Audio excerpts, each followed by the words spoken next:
I wonder what more would you like me to ask you about your methodology? Any other questions I haven't thought about?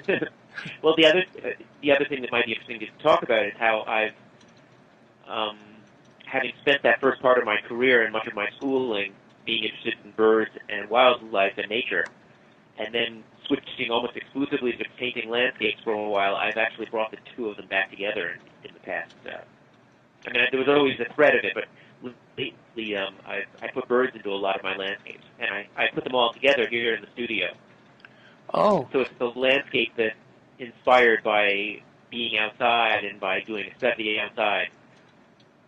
But then once I come back in and do a studio version of it, I'll often remember a bird I saw, or there's a particular kind of bird that feels right for that setting and that habitat, and I'll work that bird into the painting in the studio. so in a way, that's how your painting is evolving. It's recapturing some of what you did in the past and bringing it forward into the present. It is, and so they become, I call them birds in landscapes. Sure. Because the birds are not, it's not typical wildlife art that when you think of that genre, you think of a moose in a creek, and the moose takes up the whole painting. Sure. It's in a landscape. I'm looking at one across the studio right now. It's it's about a 3-foot wide landscape, but in a very strategic spot, there's just a pair of ducks swimming. Yeah. Against the light, you can barely see any detail, but they're there, and it becomes a part of the scene. That's wonderful. And that's the way I see the world. Yeah. Very good. It's there. The birds are such a part. Yeah.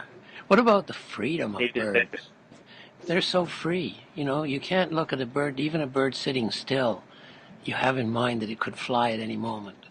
It's like... Right, there's always that potential. They're about the freest creatures. They can just get away and go. Yeah.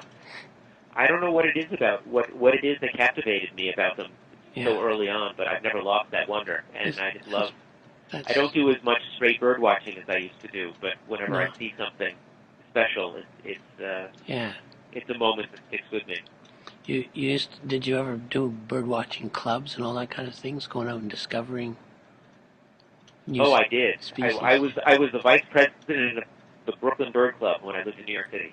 Oh boy! Wow. And we had trips. Yeah. I lived trips through Prospect Park in Brooklyn. Often on weekends throughout the bird watching season. Take it really seriously. That's great. I took it very seriously.